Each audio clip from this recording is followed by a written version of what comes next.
which is that Ben Wallace, who's the Defence Secretary, has just tweeted that after careful consideration and discussing with colleagues and family, I have taken the decision not to enter the contest for leadership on the Conservative Party. I am very grateful to all my parliamentary colleagues and wider members who have pledged support.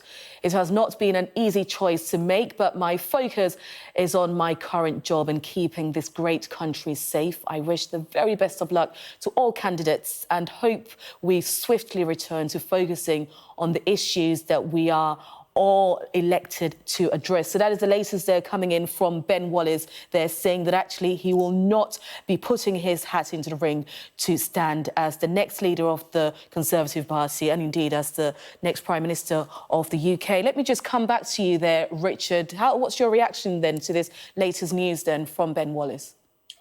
I think you have to respect that decision. I mean, I think it's not an easy job to do. It's a job that's got to be all-consuming, and you have to respect the fact that if he's putting his family first, one of the reasons I have never stood for Parliament is to put my family first.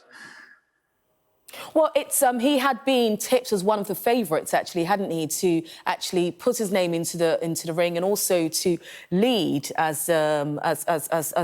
take over as the leader of the party and indeed to take over from Boris Johnson as the Prime Minister. So removing him from the mix, then that certainly changes things, doesn't it?